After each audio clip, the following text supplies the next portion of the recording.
जगदम्बे मात्र की जय।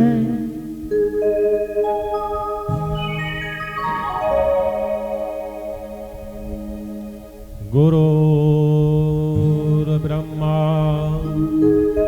गुरुर्विष्णु गुरुर्देव महेश्वरा।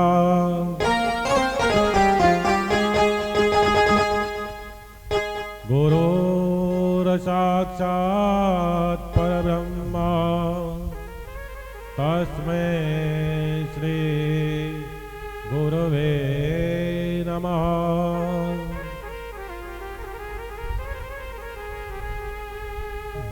ध्यानमूलं गुरुरमूर्ते पूजामूलं गुरुपदम् मंत्रमूलं गुरुर्वाक्यम् मोक्षमूलं गुरुर्कृपा।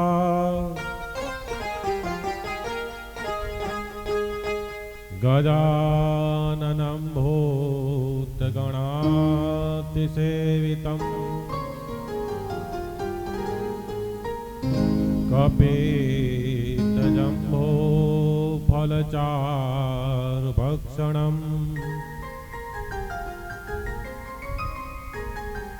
उमासुदं शोकविनाशकार्यक्रम नमामि विघ्नेश्वरपादपङ्कजम्।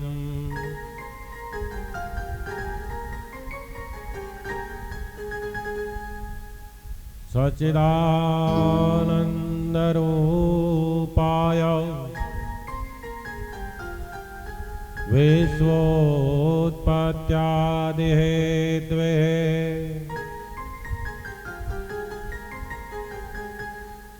तापत्राय विनाशाय श्रीकृष्णाय वयं नुमः।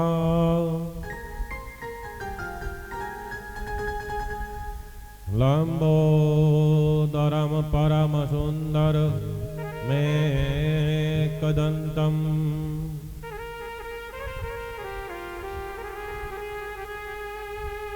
रक्तांबरम त्रिनयनम परम पवित्रम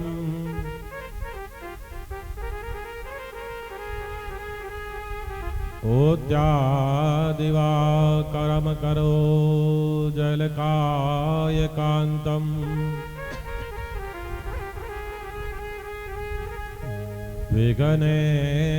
विघ्नेश्वराय सकलसिद्धिविघ्न हरं नमामि।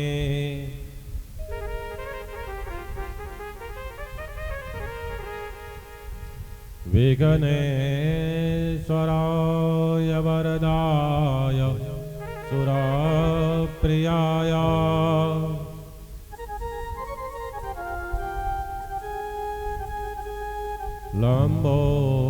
लंबोदराय सकलाय जगद्दिताय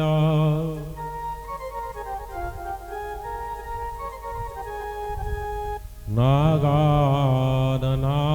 श्रुतियज्ञविभूषिताय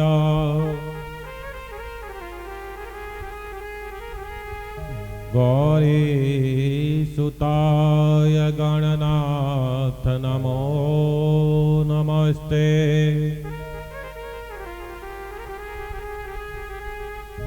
मनोजवम्बारुततुल्यवेगम्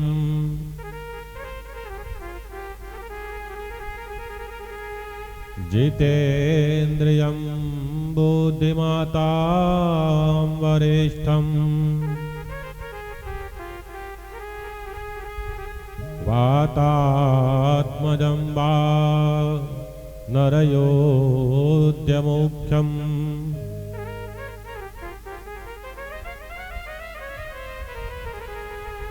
श्रीरामदूतं शरणं प्रपद्ये।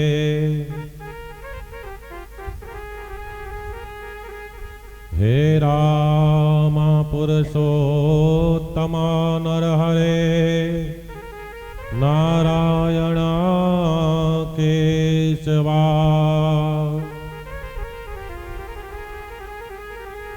गोविंदा गरुणाध्वजा गुणनिधे दामोदर माधवा।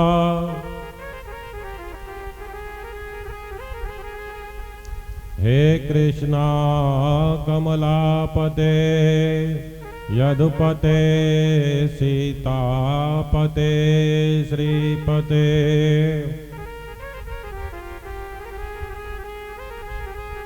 वैकुंठाधिपते चराचरपते लक्ष्मीपते पाहि माम्।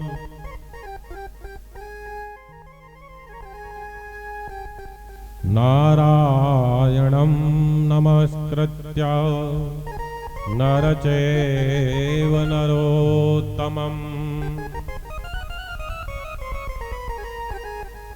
देवी सरस्वती व्यासं ततो जयमुदीरयते।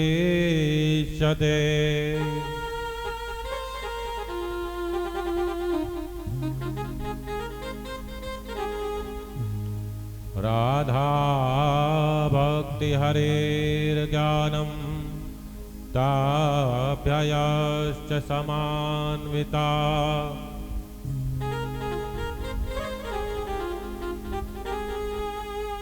तां श्री भागवती गाथा वन्दे युगलस्वरूपिणीम्।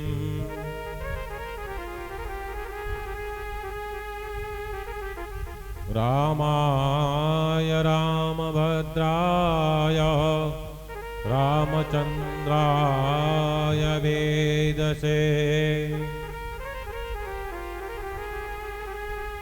रघुनाथाय नाथाय सीताय पतये नमः।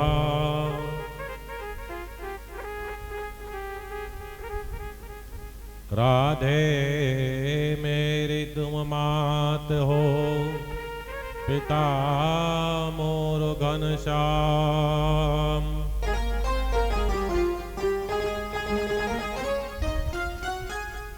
इन दोनों के चरणों में मेरा बारंबार प्रणाम।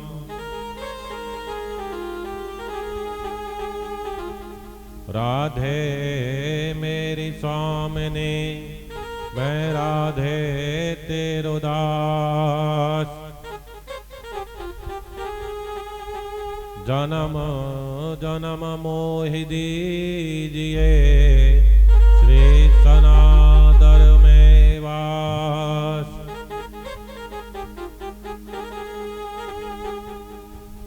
जय जय श्री राधा रमण जय जय नमल किशोर।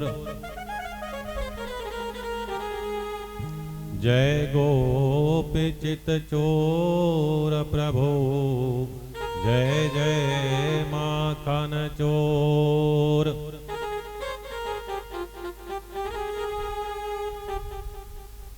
करारविंदे न पदारविंदम मुखारविंदे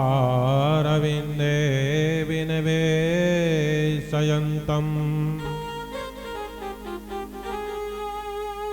वटस्य पत्रस्य पुटे शयनम्।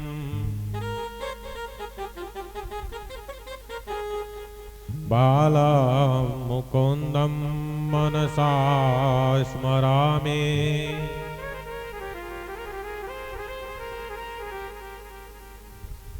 परम मंगलमय परमात्मा अखिलेश्वर आकरण करुणालय वरुणालय भक्तवांसा कल्पंतरु पीतांबरधारी श्री बालकृष्णनी वांगमय वाणीमय शब्दमय प्रतिमूर्ति अपना बधाए समक्ष विराजमान छे। श्रीमद भागवत महापुराण तेने आपणे वारंवार वंदन करीए छीए। भागवत कथा में पधारेल सर्वे श्रोताजन ग्रामजन भक्तगण एवं सर्वे गंधर्वगण तथा कथा परिश्रमे उपस्थित सर्वे कथा रस प्रेमी सर्वे कथा अनुरागीओ ने जय अंबे। परम आनंद नो विषय है कि आपणे अंबाजी आश्रम सणाधर धाम में श्रीमद भागवत महापुराण नु रसपान करी रह्या छीए। रसपान करवा एकत्र थया छीए तो आपणे कथानी रसधारा में जोड़ाईए। एनी पहला भगवान नो नाम जे आत्मा अने मन ने पवित्र करवा वाला छे एनु संकीर्तन करी लईए।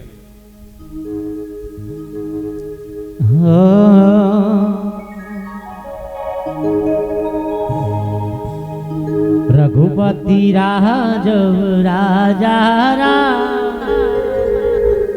पतित पावन सीतारा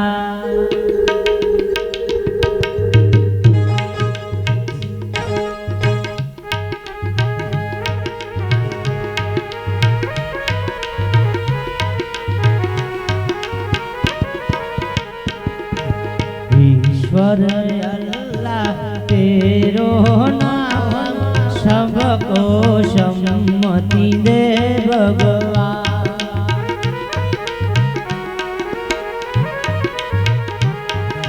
रघुपति राघव राजा पतित पावन सीतारा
रघुपति राघव राजा पतित पावन सीताराम। सीताराम सीताराम भजमन होवे सफल सबका भजमन होवे सफल सबका। श्री राम जय राम जय जय राम। ओ भजमन होवे सकल सबका। श्री राम जय राम जय जय राम।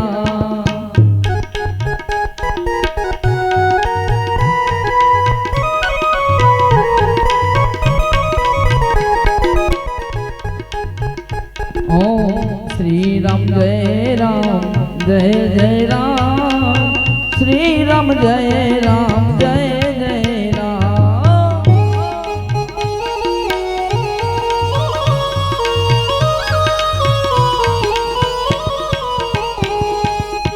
राम ने राम चरित्र दिखाया, राम मनुष्य के रूप में आया, रघुपति राघव राजा राम, पति पावन सीताराम।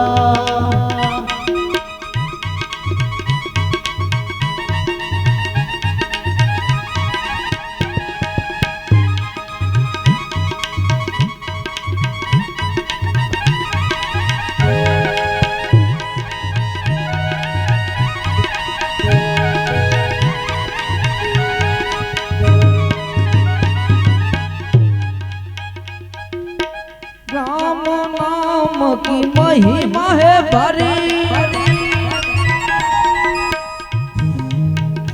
हो लवगारी मीराबाई तारी,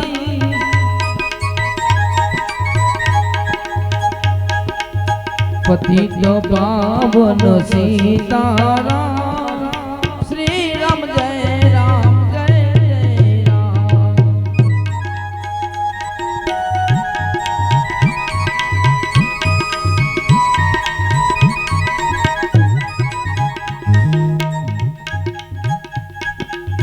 राम नाम की है बलहारी, नाम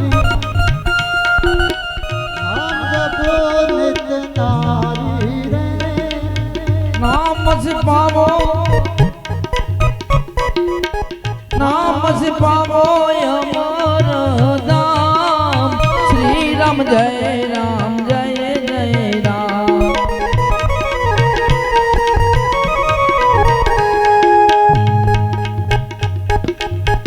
निर्मल नयन राम हमारे, अधम तारे भव जन तारे।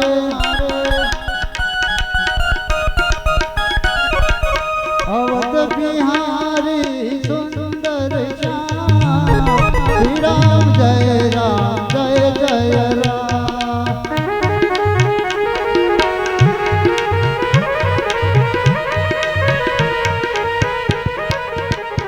मेरे झोपड़ी के भाग आज खुल जाएंगे, राम आएंगे।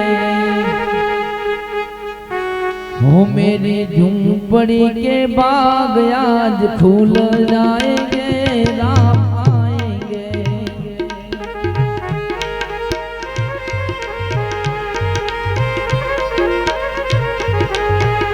राम आएंगे आएंगे राम आएंगे।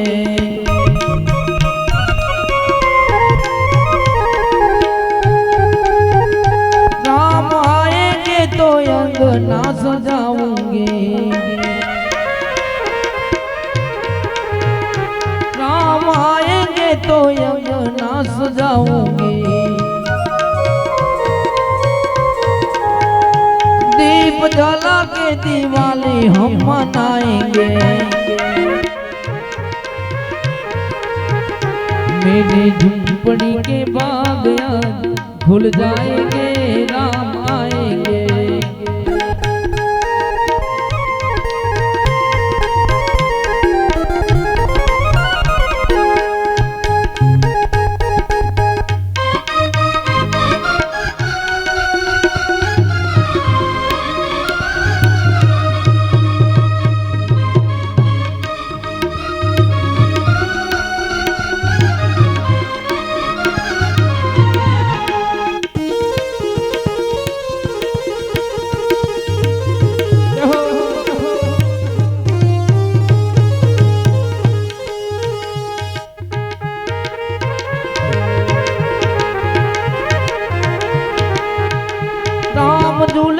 तो पालना झुलाऊंगी,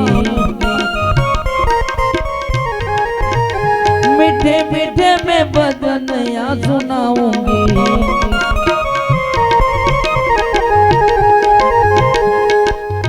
बोलिए श्री भगवान की जय।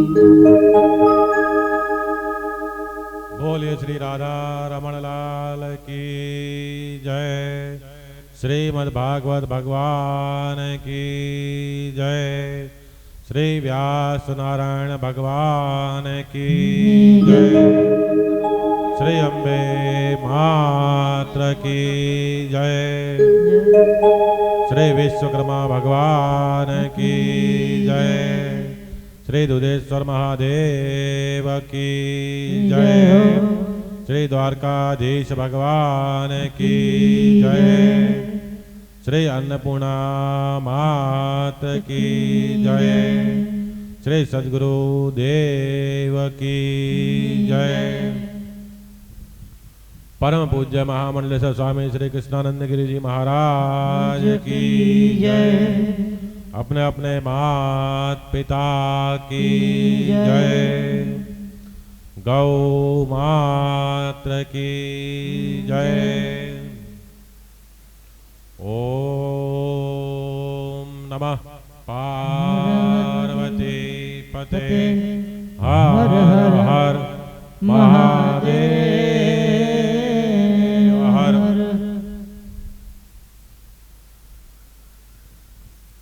आओ तवे આપણે કથાને જે રસધારા છે એમાં જોડાઈએ। કાલે આપણે પંચમ સ્કંદ પૂર્ણ કર્યો, જેમાં છેલ્લે જે લોકો જેવા કર્મ કર્યા હોય એવા નરક ભોગવવા પડે એટલા સુધી આપણે સાંભળ્યું। આજે છઠ્ઠા સ્કંદમાં પ્રવેશ કરીએ છીએ, જેમાં ભગવાનની પુષ્ટિ લીલાનો વર્ણન કરેલું છે।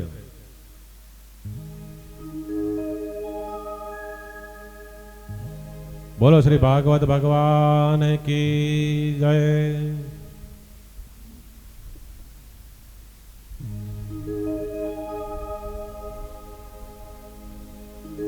નરકોના વર્ણન સાંભળી પરીક્ષિત રાજા સુખદેવજી મહારાજને પૂછે છે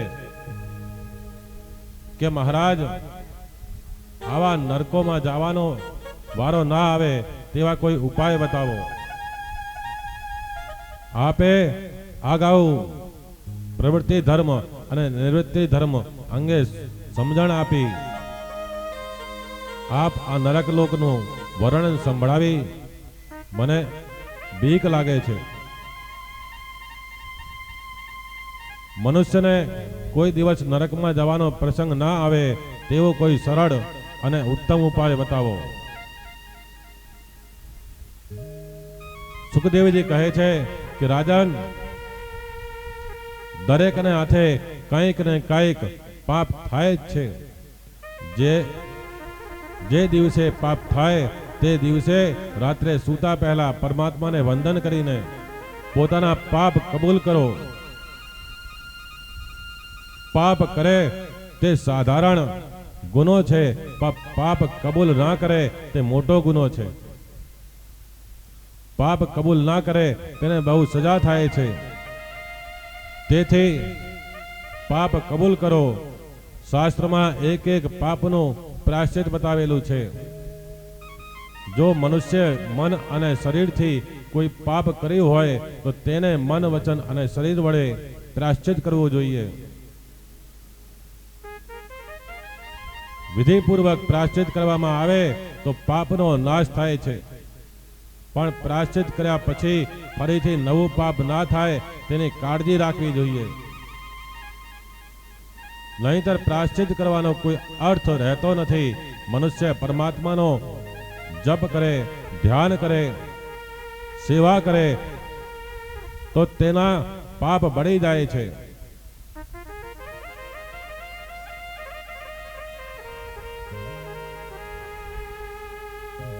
પરીક્ષિત રાજા કહે છે કે પ્રાયશ્ચિત કરવાથી પાપનો અવશ્ય વિનાશ થાય છે, પણ પાપ કરવાની વાસનાનો વિનાશ થતો નથી। પ્રાયશ્ચિત કર્યા પછી પણ પાપ કરવાની મનમાં ઈચ્છા થાય છે। આથી એવો કોઈ ઉપાય બતાવો કે કોઈ દિવસ પાપ કરવાની ઈચ્છા થાય જ નહીં। સુખદેવજી કહે છે કે રાજન, પરમાત્માની કૃપા વગર પાપ છૂટતું નથી। મન ઉપર જરાય વિશ્વાસ ના રાખો.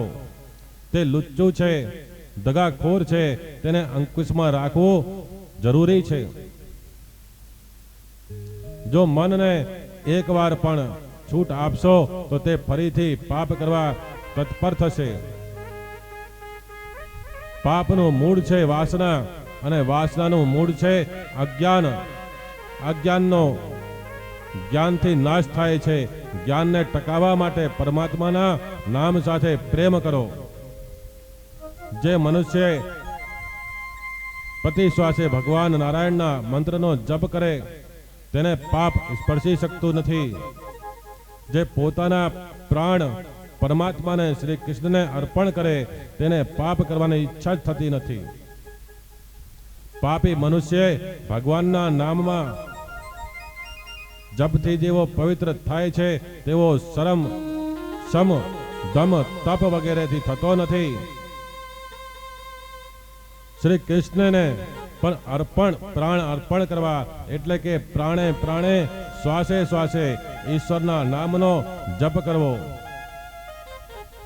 દરેક કાર્યમાં પરમાત્માનું અનુસંધાન રાખવું. મનુષ્ય પ્રતિ શ્વાસે ભગવાનનો સ્મરણ ચાલુ રાખે તો તે ફરીથી પાપ કરી શકતો નથી.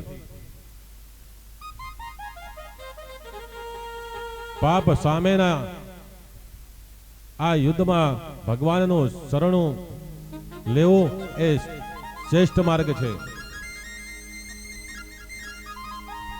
પહેલા ભગવાનનું સ્મરણ, પછી સંસારના કાર્યો. પરમાત્માનું જ્ઞાન ના થાય ત્યાં સુધી વાસનાનો વિનાશ થતો નથી. વાસના અજ્ઞાનમાંથી જન્મે છે. ઈશ્વરના સ્વરૂપનું જ્ઞાન થાય અને જગત કેવું છે તે સમજાય તો જ વાસનાનો વિનાશ થાય છે. ઈશ્વર આનંદ સ્વરૂપ છે અને સંસાર દુઃખ સ્વરૂપ છે. તેવો અનુભવ થયા પછી વાસનાનો વિનાશ થાય છે. તે જ્ઞાનને સતત ટકાવી રાખવા પ્રાણને કૃષ્ણ અર્પણ કરો. અજ્ઞાનનો નાશ ના થાય ત્યાં સુધી વાસનાનો નાશ થતો નથી. વાસનાનો નાશ ના થાય ત્યાં સુધી પાપ અટકતું નથી. જ્ઞાની કેવળ ઇન્દ્રિયોને વિષયમાં જતી રોકવાનો પ્રયત્ન કરે છે, પણ તેથી વાસનાનો વિનાશ થતો નથી. ઇન્દ્રિયોને રોકવાથી નહીં પણ પ્રભુ પ્રત્યે વળવાથી વાસનાનો વિનાશ થાય છે. એક એક ઇન્દ્રિયને પરમાત્મા તરફ વાળો તો જ વાસનાનો નાશ થશે. મનને પવિત્ર કરવું હોય તો આંખને ભગવત સ્વરૂપમાં સ્થિર રાખો. છઠ્ઠા સ્કંદમાં 3 પ્રકરણો છે. પહેલું ધ્યાન પ્રકરણ છે. તેના 14 અધ્યાયો છે. 14 અધ્યાયોનો અર્થ છે 5 કર્મેન્દ્રિય, 5 જ્ઞાનેન્દ્રિય, મન, બુદ્ધિ, ચિત્ત, અહંકાર. આ 14 ને પરમાત્મામાં પરોવી રાખે તો ધ્યાન સિદ્ધ થાય છે.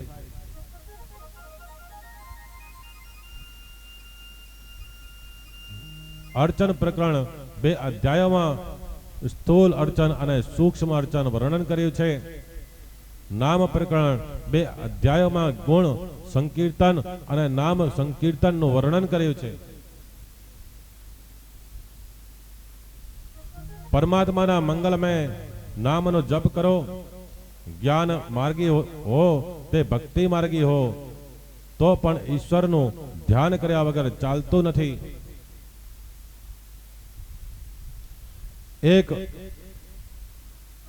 એકમાં મન સ્થિર થાય તો મનની શક્તિ વધે છે. એ માટે 3 સાધન ધ્યાન, અર્ચન અને નામ જપ બતાવ્યા છે. આ 3 સાધનો કરે તેના પાપનો નાશ થાય છે અને તે કોઈ દિવસ નરકમાં ના જાય. ગીતાજીમાં કહ્યું છે કે દરેક સવારમાં ઉઠતાની સાથે પ્રભુના મંગલમય સ્વરૂપનું ધ્યાન જપ કરવાની આદત પાડો અને નિયમિત સેવા કરો. નરકમાં જવાનું જવું ના પડે તે માટે આ 3 સાધનો કરો. એના માટે સંતો કહે છે કે ધ્યાન અને ધારણા કાયમ કરવી જોઈએ.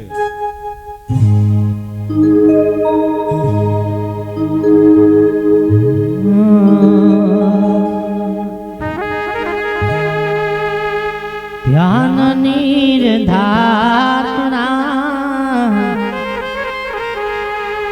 કાયમ રાખવીને એ કાયમ કરવું અભ્યાસ.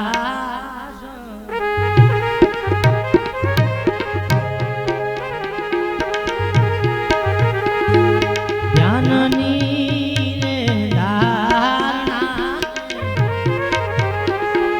કાયમ રાખવીને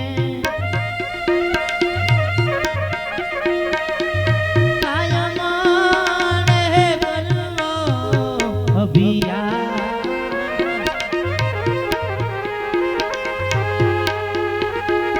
ભાવી ગયા પછી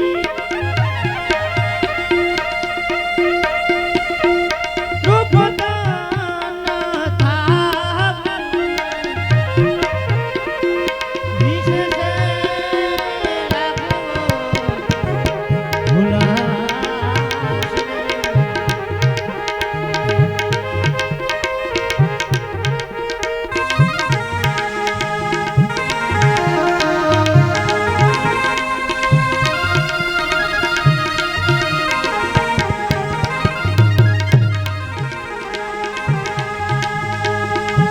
ગુરુજી નવચનમાં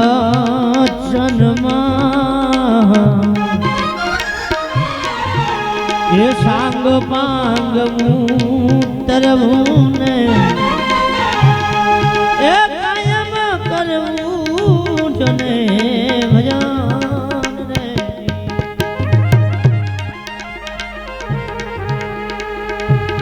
આણ કરીને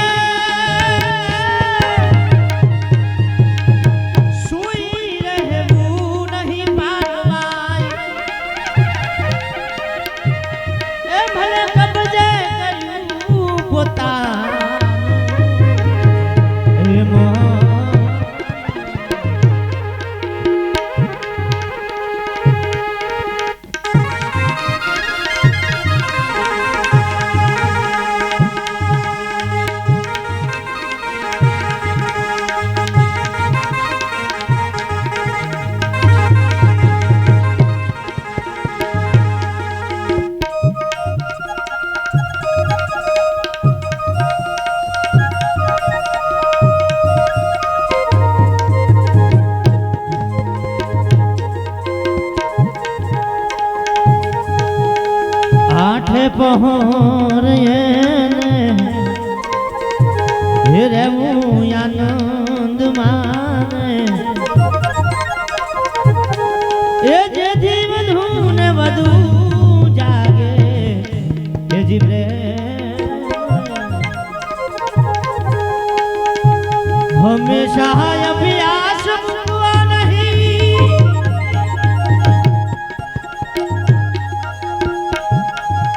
એ છોડી દેવું નહીં ને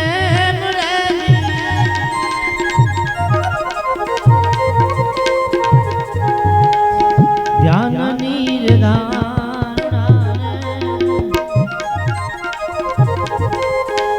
એ કાયમ રાખવી પાનમાઈ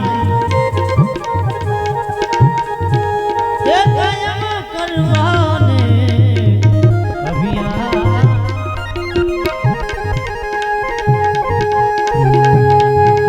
નિત્ય પવન ઉલટાવો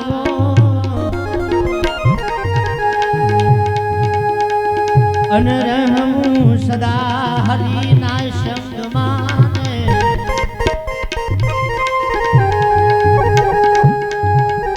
ગંગા સતી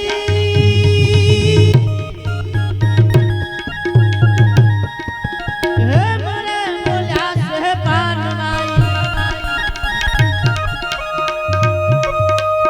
એ પછી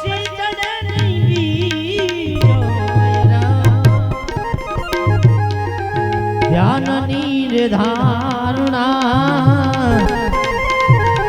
કાયમ રાખવી ને કાયમ કરવાને અભ્યાસ અભ્યાસ શ્રી ભાગવત ભગવાન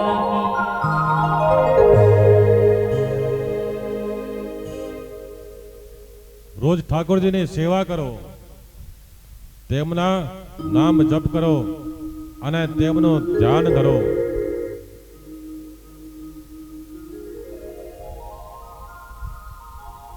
પરમાત્માનું ધ્યાન ના કરે ત્યાં સુધી મન શુદ્ધ થતું નથી. વ્રતથી દ્રવ્ય શુદ્ધિ થાય છે, પણ મનની શુદ્ધિ થતી નથી. દાન કરવાથી ઈશ્વર મળતા નથી. દાનનું ફળ છે લક્ષ્મીજી. ગીતાજીમાં કહ્યું છે કે નાહમ વેદાનાર્થ તપસા ના દાને નાચેજ્યા શક્ય એવં વિધો દૃષ્ટ્વા દૃષ્ટવાન સિંહ યથા. તમે મારા દર્શન જેવી રીતે કરી શકો છો તેવા દર્શન કરવાનું વેદો વડે તપથી, દાનથી કે યજ્ઞથી શક્ય નથી.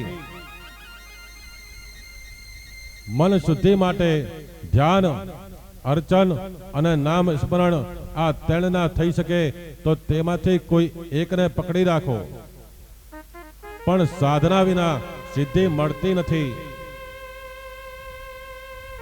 કષ્ટ વેઠ્યા વિના સિદ્ધિ પ્રાપ્ત થતી નથી. મનુષ્યના જીવનમાં લક્ષ્ય નક્કી કરવું જોઈએ. જે જીવનમાં એક ધ્યેય નથી તેનું જીવન નાવિક વગરની નૌકા જેવું છે. ધ્યેય નક્કી કરે તે ધ્યેય સિદ્ધ કરવા સાધન કરો. આજના કડી કાળમાં કંઈક થઈ શકતું નથી, તેથી નામ સ્મરણનો આશરો લો. તેના જેવું કોઈ ઉત્તમ સાધન નથી. કલિયુગમાં સ્વરૂપ સેવા જલ્દીથી ફળતી નથી. સ્વરૂપ સેવા ઉત્તમ છે, પણ તેમાં પવિત્રતાની જરૂરત છે. આવી પવિત્રતા કલીનો માણસ રાખી શકતો નથી, તેથી નામ સેવા મોટી કહી છે.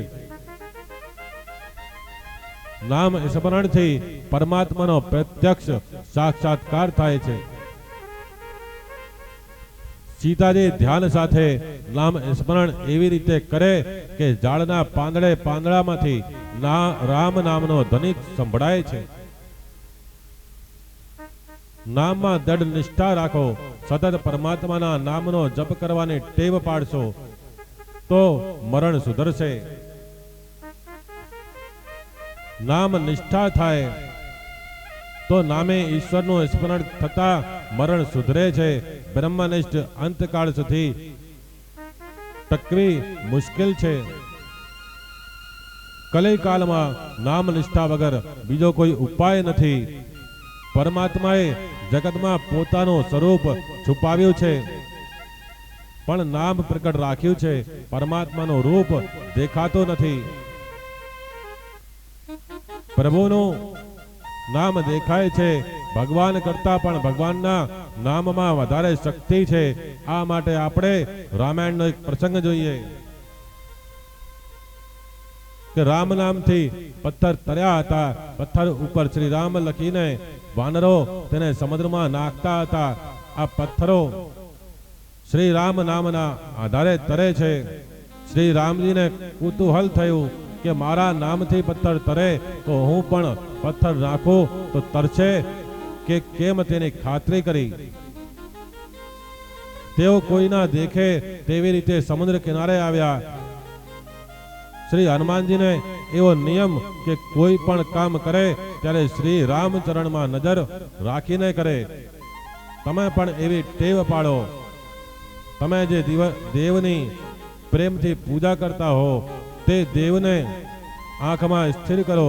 જે પ્રભુમાં નજર રાખે છે તેને પ્રભુ શક્તિ આપે છે, બુદ્ધિ આપે છે અને તેની કોઈ દિવસ હાર થતી નથી.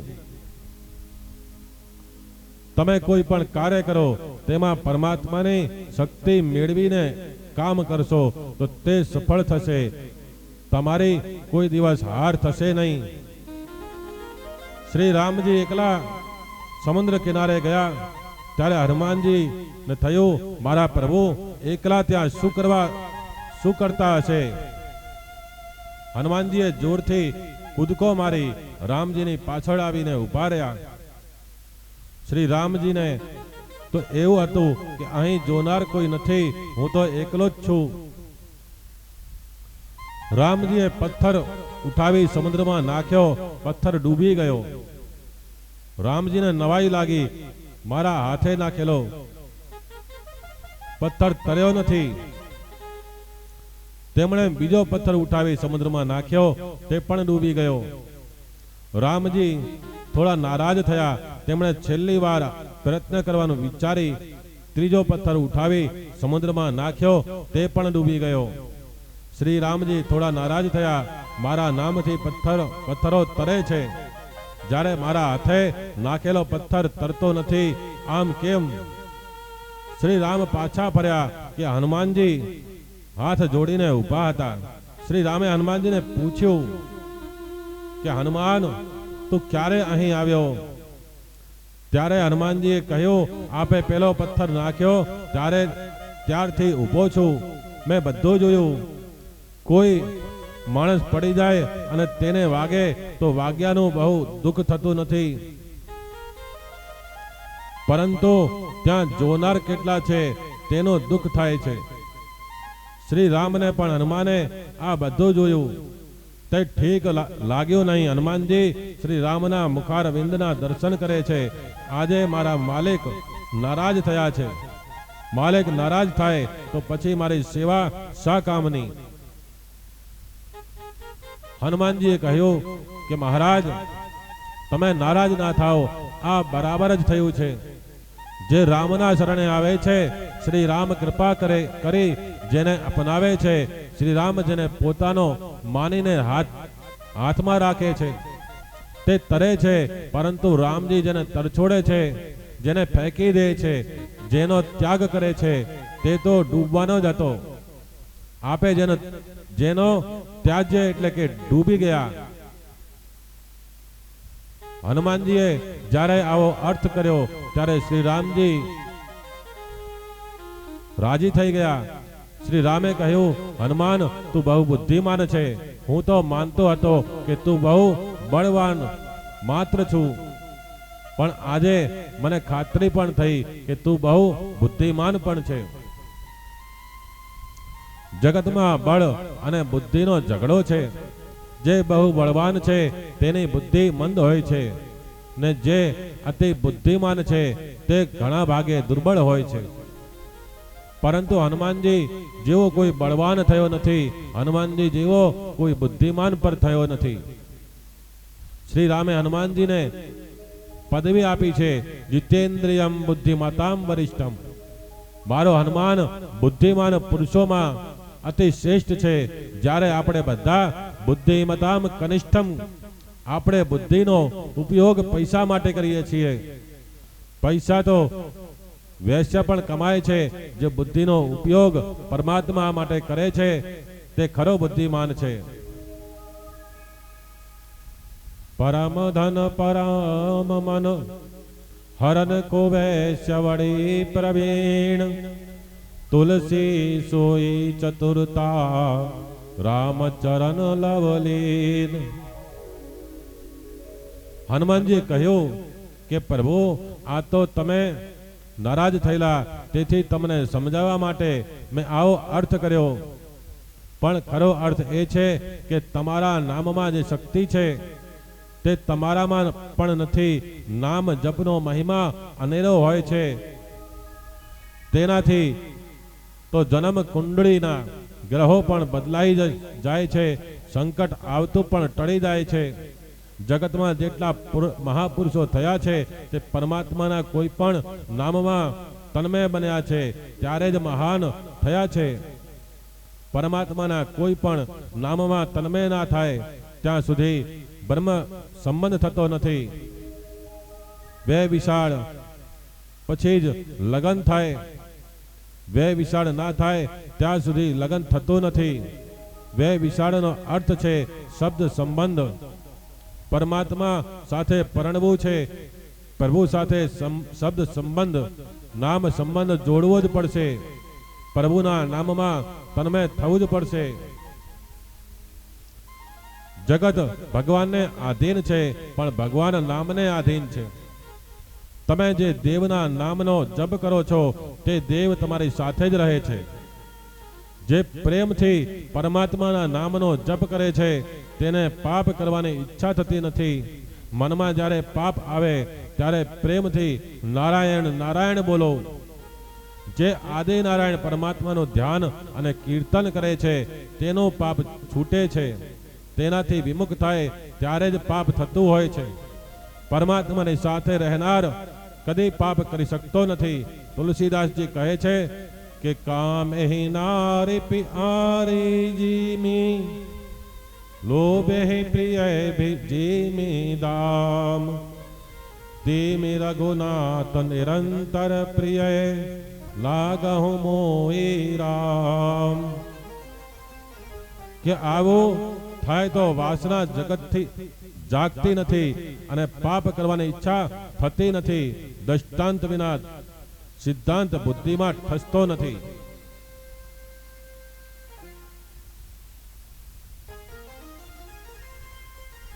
કથા જીવનમાં માર્ગ બતાવે છે. કથા મનુષ્યને તેના સૂક્ષ્મ દોષોનું ભાન કરાવે છે, પણ તેનો ઉદ્ધાર તો નામ સ્મરણથી જ થાય છે. આ સંબંધમાં અજામિલનો પ્રસંગ કહેવામાં આવ્યો છે. અજામિલ અધમ હતો, પણ ભગવાન નામનો આશ્રય કરી કીર્તાર્થ થયો. આપણે બધા અજામિલ છીએ. આજ શબ્દનો અર્થ અજ શબ્દનો અર્થ થાય છે માયા. માયામાં ફસાઈ ગયેલો જીવ તે જ અજામિલ છે. આ જીવ ઈશ્વરનો અંશ હોવા છતાં માયામાં મળી જાય છે. વિધાતાએ 6 જગ્યામાં માયા મૂકી છે. જ્યાં જશો ત્યાં માયા સાથે આવશે. કોલસાની ખાણમાં ઉતરે અને હાથ ચોખ્ખા રહે તે આ શક્ય છે. સંસારમાં માયાના સંપર્કમાં આવવું પડે છે. માયા ખરાબ નથી, તે અનેક વાર ભક્તિમાં સાથ આપે છે.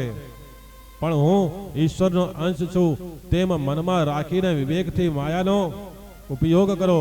માયાના દાસ ના બનો. અગ્નિ ખૂબ ઉપયોગી વસ્તુ છે. લોકો તેને સાણસીથી પકડે છે. જો માયાને પકડવાનો પ્રસંગ આવે ત્યારે વિવેક રૂપી સાણસીથી પકડજો. તમે પરમાત્માના દાસ છો, માયાના દાસ નથી. જીવ જ્યારે ઈશ્વરનો દાસ મટીને માયાનો દાસ બને ત્યારે માયા તેને રડાવે છે. જીવ ઈશ્વર પાછળ પડે તો માયા આપોઆપ દૂર થઈ જશે. માયાનો સ્પર્શ કરતા બહુ સાવધાન રહેજો. કનક અને કાંતા એ માયાના રૂપો છે. આ બે વસ્તુઓમાં પોતાનું મન ના જાય તેનું ધ્યાન રાખજો. શરીરથી પાપ કરશો તો પણ સજા થાય અને મનથી પાપ કરાય તો પણ સજા થાય.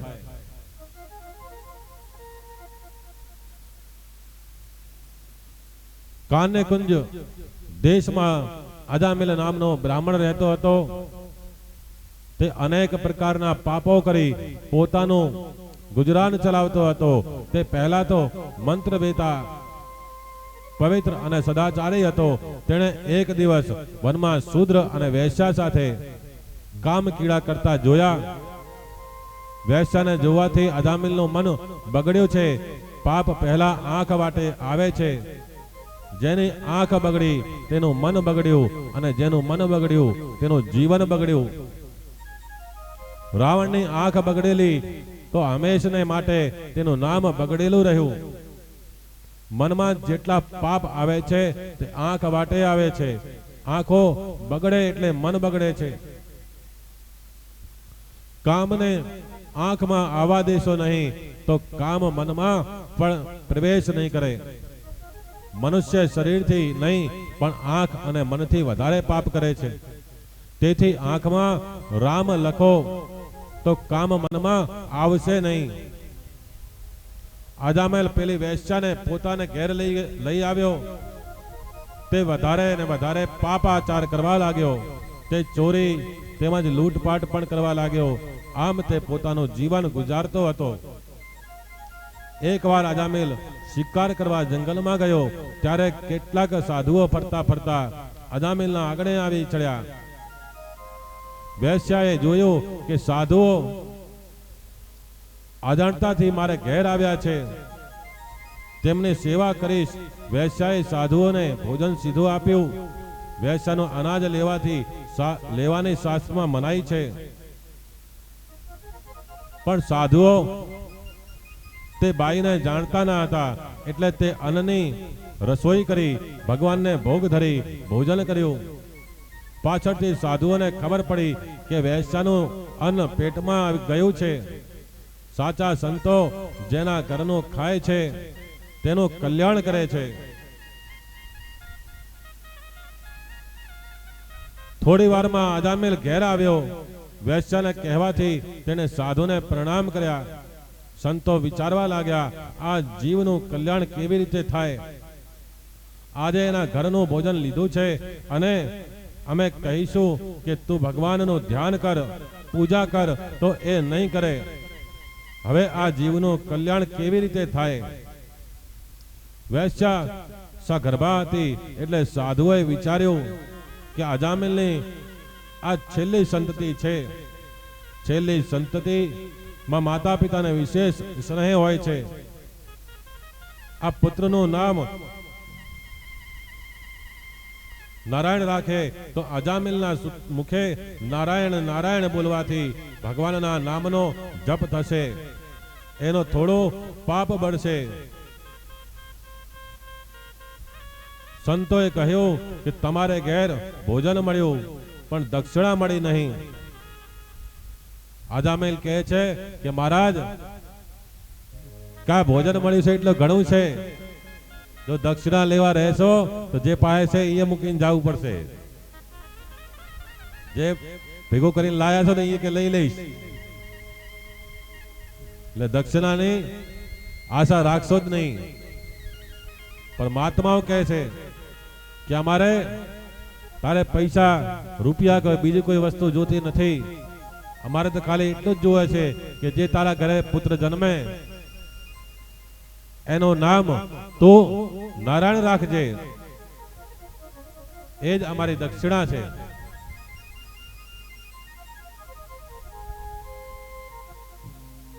સંતોના દર્શનથી અજામેલનું હૃદય પીગળ્યું હતું. તેનું હૃદય થોડું શુદ્ધ થયું હતું.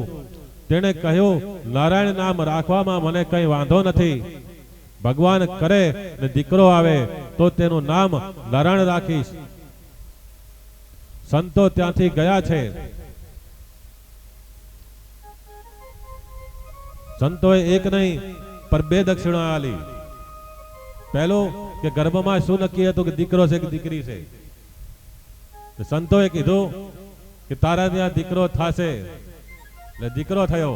પછી એનું નામ નારાયણ કે રાખજે. બે આશીર્વાદ આલ્યા ને ભેગા. એટલે સંતો જે કરે બધું ખરું કરે છે, કોઈ ખોટું કરતા નથી. અજામેલના ઘેર પુત્રનો જન્મ થયો છે. સંતોની આજ્ઞા અનુસાર તેનું નામ નારાયણ રાખવામાં આવ્યું છે. અજામેલ આખો દિવસ નારાયણની પાછળ પડે. નારાયણ તું જમ્યો કે નહીં? નારાયણ નારાયણ બોલે અને ગોદમાં રમાડે. અજામેલને નારાયણ નારાયણ બોલવાની ટેવ પડી છે. નારાયણ 7-8 વર્ષનો થયો. અજામેલને એકવાર યમદૂતો પકડવા આવ્યા. તે અતિ કામી છે. જેણે અતિ પાપ કર્યું છે તે આયુષ્ય હોવા છતાં મરે છે. અજામેલે પણ જીવનમાં બહુ પાપ કર્યું હતું, તેથી તેનું આયુષ્ય હજુ 12 વર્ષ બાકી હતું. છતાં યમદૂતો તેને પકડવા આવ્યા છે. અજામેલ ભયંકર યમદૂતોને જોઈ ગભરાઈ ગયો છે તે ભયથી પોતાના પુત્રને બોલાવવા લાગ્યો કે નારાયણ નારાયણ બોલવા લાગ્યો. છોકરો રંબા ગયો હતો તે પિતા પાસે આવ્યો નહીં, પણ અજામિલના મુખમાંથી નારાયણનું નામ સાંભળીને વૈકુંઠમાંથી ભગવાનના પાર્ષદો આવ્યા છે. તે યમદૂતોને કહે છે કે અજામિલને તમે છોડો, હજુ તેનો 12 વર્ષ જેટલું આયુષ બાકી છે. યમદૂતો વિષ્ણુદૂતોને સમજાવે છે કે યમરાજની આજ્ઞાથી અમે આવ્યા છીએ.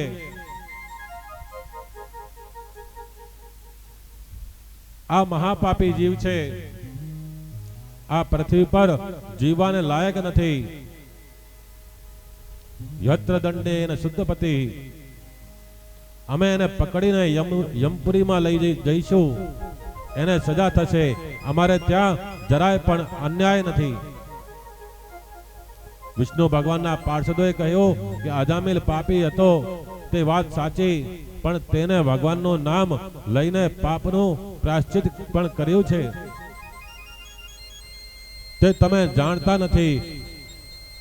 હમણાં એ નારાયણ 2 વાર બોલ્યો, તેના પાપનું પ્રાયશ્ચિત થયું છે. યમદૂતોએ કહ્યું મહારાજ અજામિલ નારાયણ નારાયણ બોલ્યો તે તો વૈકુંઠવાસી નારાયણ નહીં, પણ તેના પુત્રનું નામ લીધું છે. એના પુત્રનું નામ નારાયણ છે. તે પોતાના પુત્ર નારાયણને બોલાવતો હતો. પાર્ષદો એ કહ્યું કે અજ્ઞાન દથાવા જ્ઞાન દૂતમ શ્લોક નામ યતઃ સંકીર્તે તમધ્યમ પુરુષો દહે દેધો યથા નલા.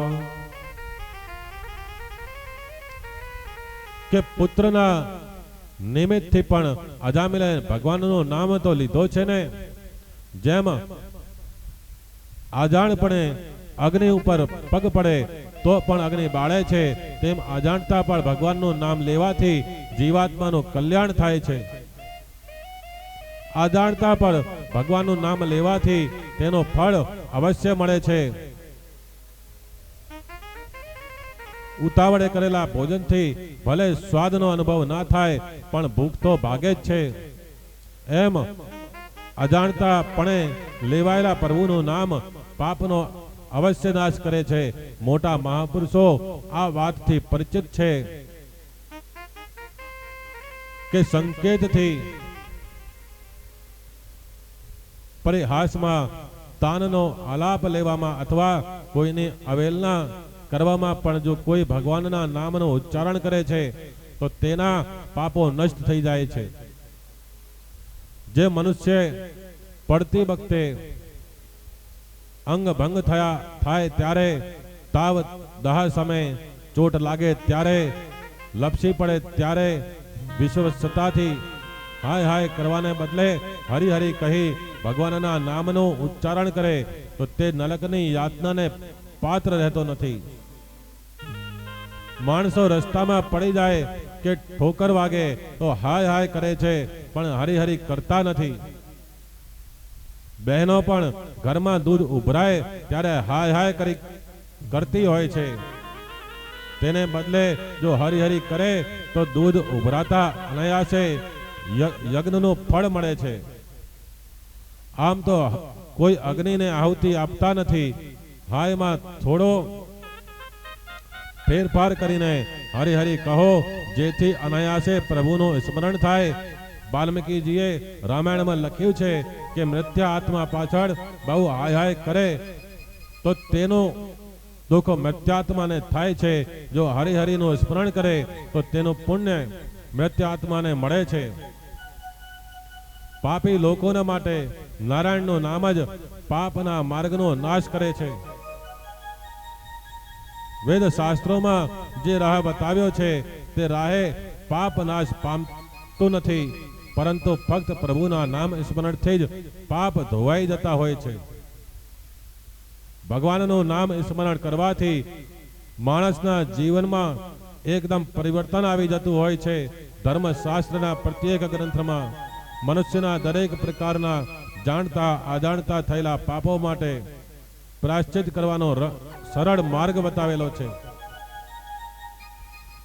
ઘરમાં દીવો સળગાવતાની સાથે જ અંધારો દૂર થાય છે, તેમ પ્રભુનું ભૂલે ચૂકે પણ લેવાઈ ગયેલું નામ પણ ઈશ્વરનો ભાવ દેખાડ્યા વગર રહેતું નથી.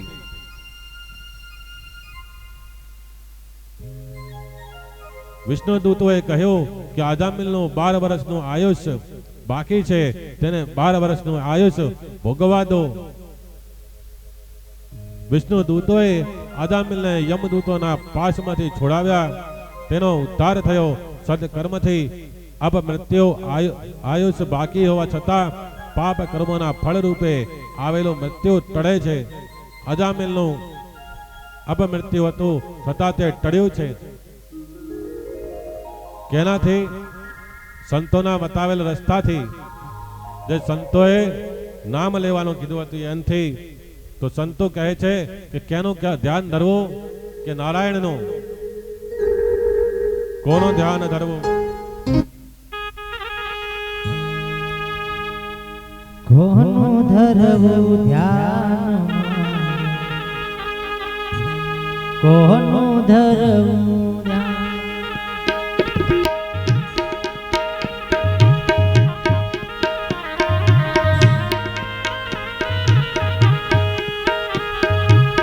કોનું ધરવું ધ્યાન મારે,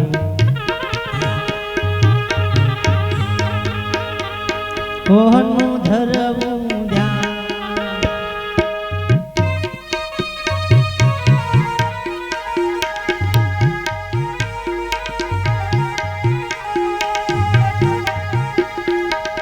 ગોતી રહ્યો ભગવાન મારે, કોનું ધરવું ધ્યાન.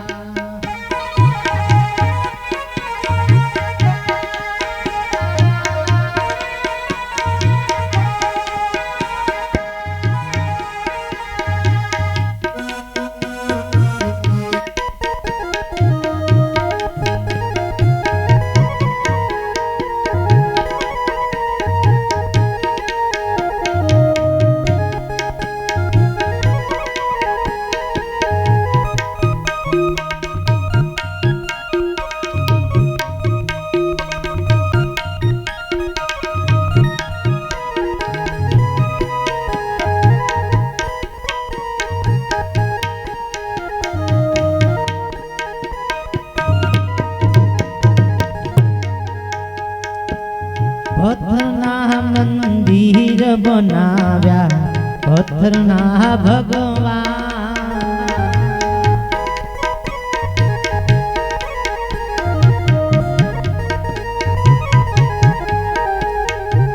પથ્થરના મંદિર બનાવ્યા, પથ્થરના ભગવાન. કોનું ધરવું ધ્યાન રે મારે, કોનું ધરવું ધ્યાન.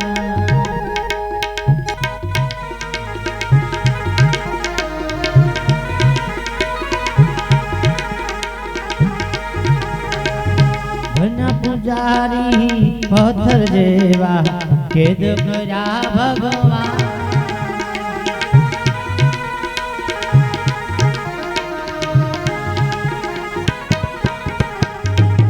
કોનું ધરીએ ધ્યાન મારે, કોનું ધરવું ધ્યાન. ગોતી રહ્યા છે, ગોતી રહ્યો હું ભગવાન. કોનું ધરવું ધ્યાન.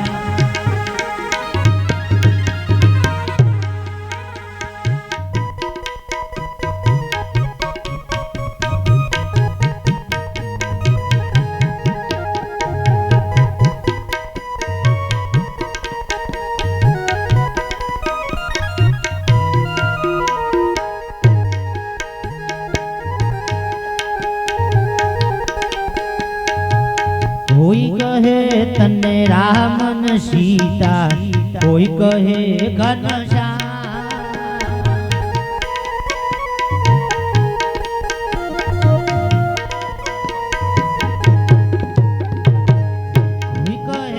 તને રામ ને સીતા, કોઈ કહે ઘનશ્યામ.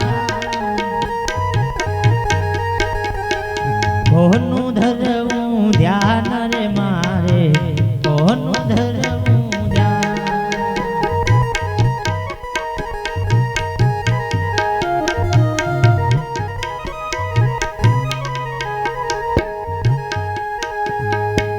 કોઈ કહે તને કૈલાસવાસી, કોઈ કહે ભોળાનાથ.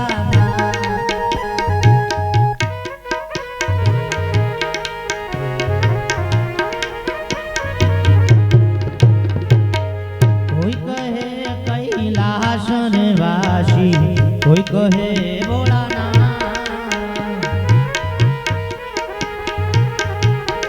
કોનું ધરવું ધ્યાન રે મારે, કોનું ધરવું ધ્યાન. ગોતી રહ્યો તું ભગવાનનું ને, કોનું ધરવું ધ્યાન મારે, કોનું ધરવું ધ્યાન. શ્રી ભાગવત ભગવાન કી જય.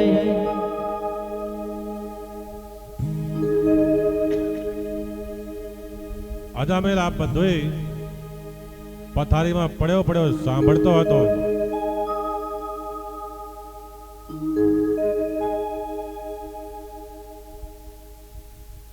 તેણે પ્રભુએ કરેલા ઉપકારને યાદ કર્યો. અતિ પાપીના જીવનમાં કોઈ એવો બનાવ બની જાય તો તે જલ્દી સુધરે છે.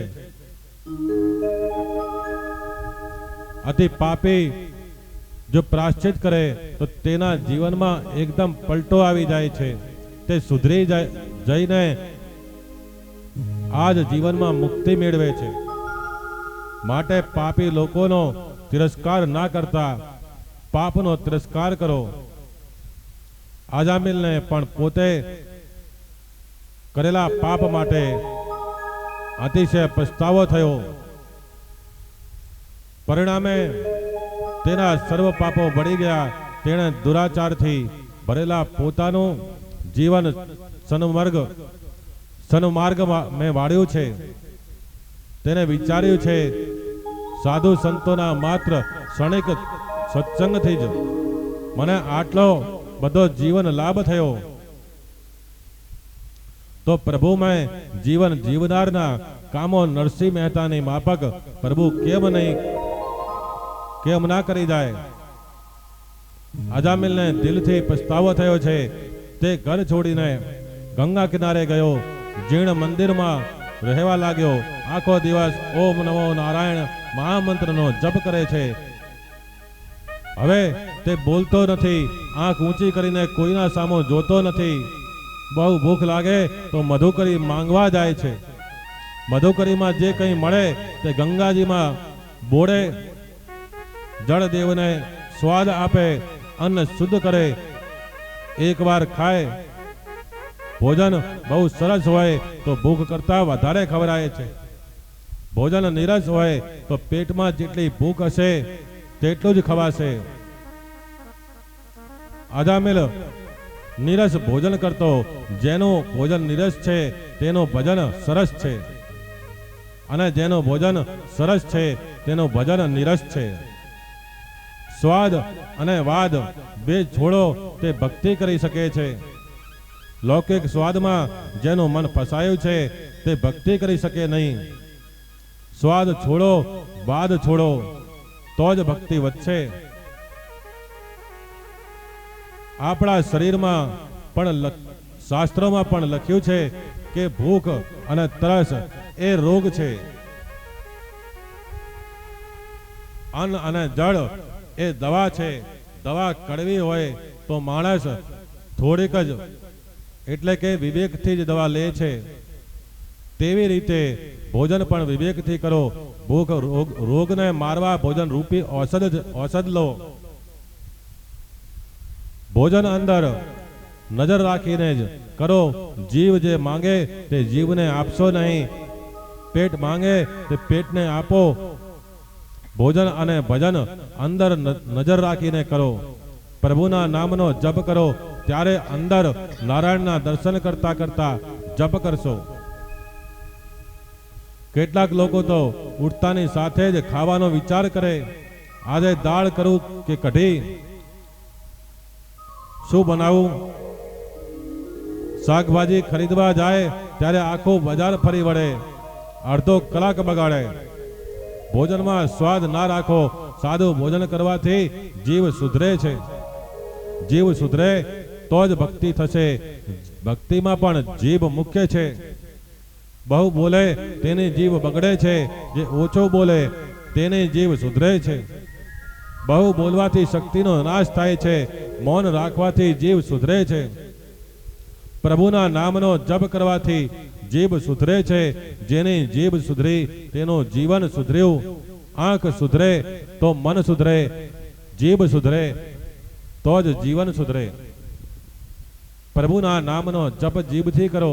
શરીર ઘરમાં છે, જીભ ઉંબરો છે,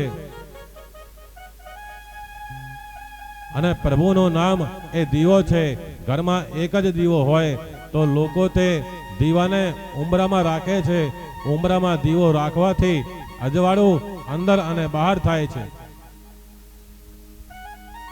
રામ નામ મને દીપ ધરો, જી હૈ દેહરી દ્વાર, તુલસી ભીતર બહાર હો, જો ચાહસે ગુજિયાર. હરે નામ રૂપી દીવો જીભ ઉપર રાખો. જીભથી જપ કરવાની ટેવ પાડો. કેટલાક લોકો એવું સમજે છે કે હું મનથી જપ કરું છું, પણ મનથી તો 2-3 મિનિટ જપ થાય છે, પછી મન પાછું છટકી જાય છે.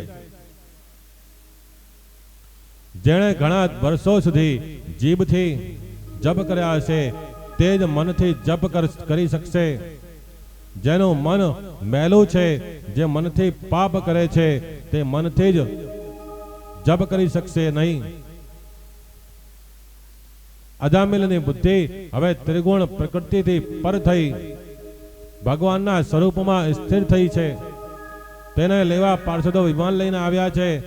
વિશિષ્ટ માન એ વિમાન છે. અજામિલે નારાયણ નારાયણ જપ કરીને જીભ સુધારી અને જિંદગી પણ સુધારી. જીવને સમજાવો તો જીવ સુધરે. આપણી લૂલી જીભ શ્રીખંડ માંગે તો એને કડવા લીમડાનો રસ આપો. જીભને લીમડાનો રસ પીવડાવવાથી જીભે રામ નામ ચડી જશે. અજામિલ જગતને વંદન કરીને સાવધાન કરે છે. અતિ પાપીએ નિરાશ થવાની જરૂર નથી. પ્રભુનો દરવાજો બધાને માટે ખુલ્લો છે. તમે ગમે તેવો પાપી હોય પણ તેને કરેલા પાપને માટે હૃદયથી પછતાવો થવો જોઈએ. ભગવદ ભક્તિ કરનારને આ લોકમાં અને પરલોકમાં માન મળે છે. અજામિલ પણ ભગવદ ભક્તિ કરતા ભગવત લોકમાં ગયા. ભગવાનના નામનો આશ્રય લેવાથી તે ભવસાગર તરી ગયા. પહેલા અજાનો અર્થ કરેલો માયા, બાદ તેણે પ્રભુના નામના જપ કર્યા એટલે અજનો અર્થ થયો બ્રહ્મ. આજે અજામિલ અજ બ્રહ્મ સાથે મળી બ્રહ્મ રૂપ થયો છે. આજે જીવ શિવ એક થયા છે.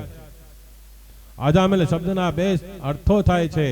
અજા માયા એટલે કે માયામાં ફસાયેલો. માયાનું ઘણી રીતે વર્ણન કરવામાં આવ્યું છે.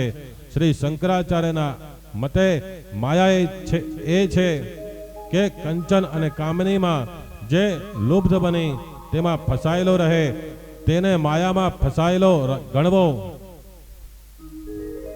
આ જગતમાં ત્યાજવા જેવી વસ્તુઓ કઈ છે કે જીવને અધોગ ગતિમાં નાખનાર? કનક અને કાંતા, આ બેમાં જે ફસાયો તે માયામાં ફસાયો છે. મણિરત્ન માળાના પ્રશ્નોત્તર ઘણા ઉત્તમ છે. તે દરેક મુમુક્ષુએ હૃદયમાં ઉતારવા જેવા છે. એક એક શબ્દમાં પણ ઘણો ઉત્તમ બોધ આપેલો છે. પહેલો પ્રશ્ન છે કે આ સંસારમાં બંધાયેલ કોણ છે કે જે 5 વિષયોમાં આ શક્તિવાળા છે તે આ જગતમાં બંધાયેલા છે. બીજો પ્રશ્ન છે કે આ સંસારમાં છેલ્લો એટલે કે સ્વતંત્ર કોણ છે? જેને કોઈ વિષયો પ્રત્યે વૈરાગ આવેલો છે તે આ જગતમાં સ્વતંત્ર છે. ઘોર નરક કયું છે કે પોતાનો દેહ જેમાં મૂત્ર, વિષ્ઠા, માંસ, લોહી જેવા દુર્ગંધયુક્ત પદાર્થો ભરેલા છે. આ શરીરમાં સુંદર શું છે કે આ શરીરમાં સુંદર કાંઈ જ નથી. સ્વર્ગમાં જવા માટે પગથિયું કયું છે કે સર્વ તૃષ્ણાઓનો ક્ષય, કામનાઓનો નાશ. એ સ્વર્ગમાં જવાનું પગથિયું છે કે જગતમાં બધું દરિદ્ર કોણ છે કે જેને ઘણી તૃષ્ણાઓ છે. સંસારમાં વધુ શ્રીમંત કોણ છે કે સદાને માટે સંપૂર્ણ સંતોષી છે તે જ શ્રીમંત છે. સંસારમાં મોટામાં મોટો રોગ કયો છે?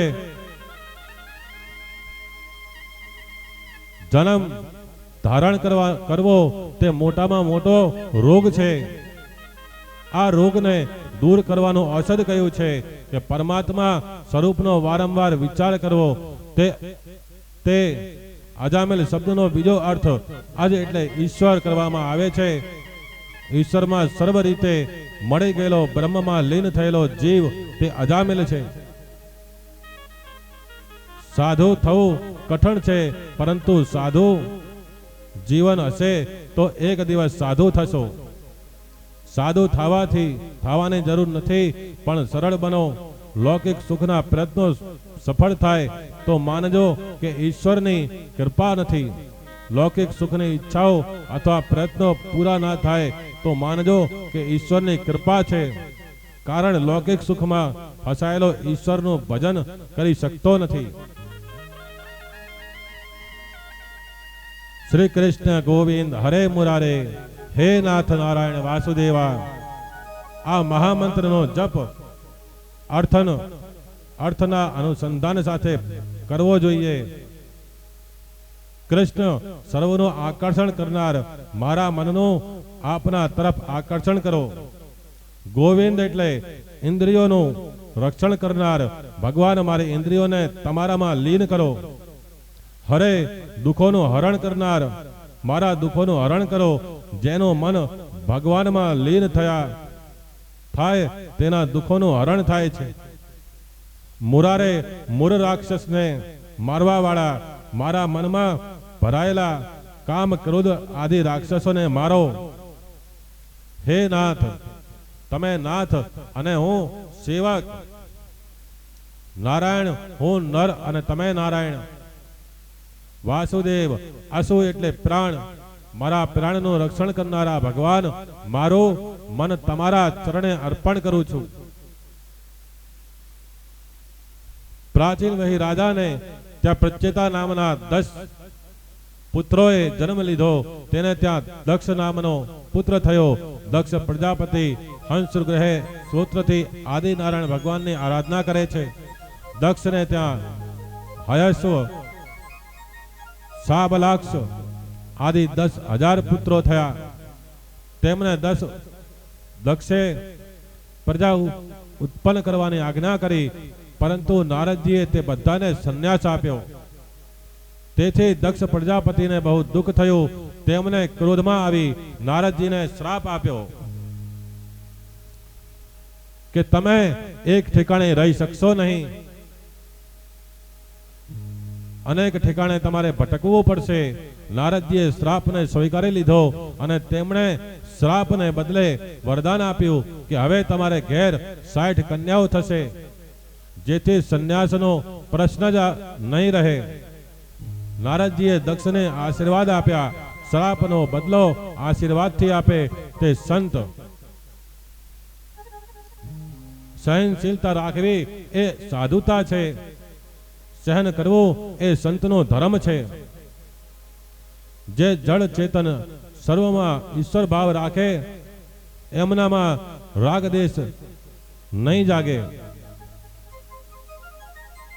દક્ષની 60 કન્યાઓમાં પ્રધાન કન્યાઓ દીતિ અને આદિતિ છે. આદિતિને ઘેર 12 બાળકો થયા છે. વિવસ્તન સ્વાન અર્થમાં પૂષા, ત્વષ્ટા, સાવિતા, ભગ, દાતા, વિધાતા, વરુણ, મિત્ર, શુક્ર અને ઉરુચક્રમ એક એકના વંશનું વર્ણન કર્યું છે. તે પૈકી ત્વષ્ટા પ્રજાપતિને ત્યાં વિશ્વરૂપાનો જન્મ થયો. વિશ્વરૂપ દેવોનો ગુરુ બન્યો છે.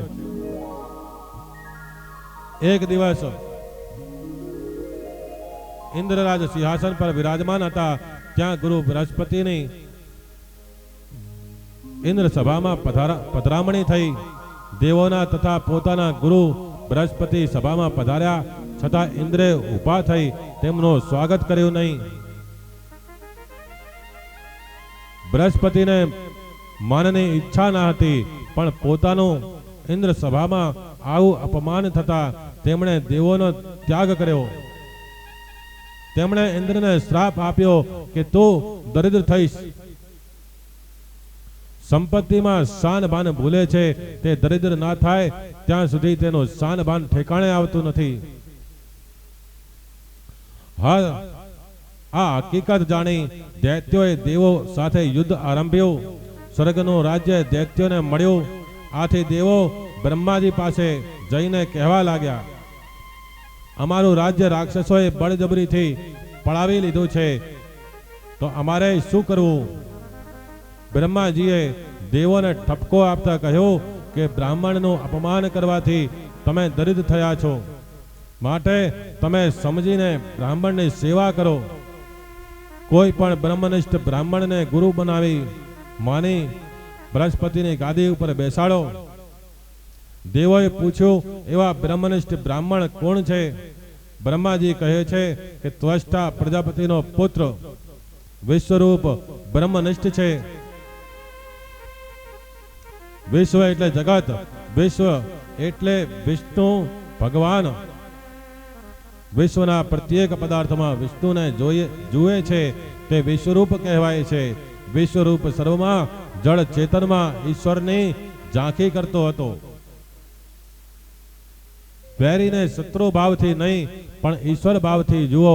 રસ્તામાં સૌભાગ્યવતી સ્ત્રી મળે તો લક્ષ્મીની ભાવના થાય, પણ વિધવા મળે તો મોઢું બગડે છે. વિધવામાં પણ લક્ષ્મીનો જ ભાવ રાખો, તે પણ ગંગા જેવી પવિત્ર છે.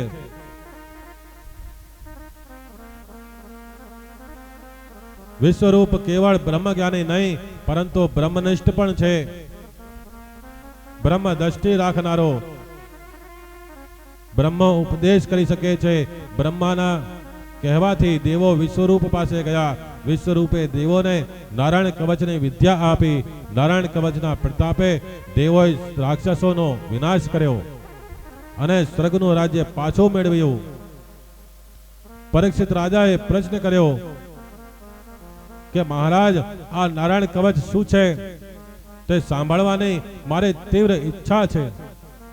સુખદેવજી મહારાજ કહે છે કે રાજન, વીર પુરુષો યુદ્ધ કરવા માટે જાય ત્યારે લોઢાનું બખ્તર પહેરીને જાય છે. કવચ એટલે બખ્તર. નારાયણ કવચ એ મંત્રાત્મક કવચ છે. આ કવચ ધારણ કરવાની ઈચ્છા હોય તો સ્નાન આદિથી નિવૃત્ત થઈ અંગન્યાસ કરન્યાસ કરો. પૂજામાં બેસતા પહેલા એક એક અંગની શુદ્ધિ કરીને પૂર્વમાં કે ઉત્તરમાં મુખ રાખીને નારાયણ કવચના નીચેના મંત્રોનો જપ કરો. મત્સ્ય મૂર્તિ ભગવાન જળની અંદર જળ જંતુઓથી ને વરુણના પાસથી મારી રક્ષા કરો. માયાથી બ્રહ્મચારીઓનું રૂપ ધારણ કરવા વાળા વામન ભગવાન સ્થળ ઉપર અને વિશ્વરૂપ ત્રિવિક્રમ ભગવાન આકાશમાં મારી રક્ષા કરો. આ વાત નિશ્ચિત રૂપથી સત્ય છે. આ કારણથી સર્વજ્ઞ સર્વવ્યાપક ભગવાન શ્રી હરિ સદા સર્વત્ર સર્વ સ્વરૂપોથી અમારી રક્ષા કરો. આ નારાયણ કવચનો છેલ્લો શ્લોક અત્યંતનો અગત્યનો છે. તેથી યાદ રાખવાનો છે કે જ્યારે કંઈ બીક લાગે, મનમાં ઉદ્વેગ થાય તો આ શ્લોકનો પાઠ કરવો. મારા એક જ પ્રભુ અનેક સ્વરૂપ ધારણ કરી કીડા કરે છે. નારાયણ કવચનો આશરો લઈ દેવોએ દૈત્યોનો નાશ કર્યો અને સ્વર્ગનું રાજ્ય પાછો મેળવ્યો છે. વિશ્વરૂપનું મોસાળ અસુર કુળમાં હતું. એકવાર રાક્ષસો વિશ્વરૂપ પાસે આવ્યા અને કહ્યું, યજ્ઞમાં તમે અમને આહુતિ આપો. વિશ્વરૂપ તો સર્વમાં બ્રહ્મનિષ્ઠા રાખનારો હતો. તેની દ્રષ્ટિમાં કોઈ શત્રુ નથી, કોઈ મિત્ર નથી. તે જગતને બ્રહ્મ ભાવે જુએ છે. તે રાક્ષસોમાં પણ ઈશ્વરના રૂપને નિહાળે છે. તેઓ અભેદ ભાવ સિદ્ધ થયો. તેથી તે દૈત્યોને પણ યજ્ઞમાં આહુતિ આપવા લાગ્યા. દેવોને તે ઠીક લાગ્યું નહીં. ઇન્દ્ર રાજાએ વિશ્વરૂપનું મસ્તક કાપી નાખ્યું.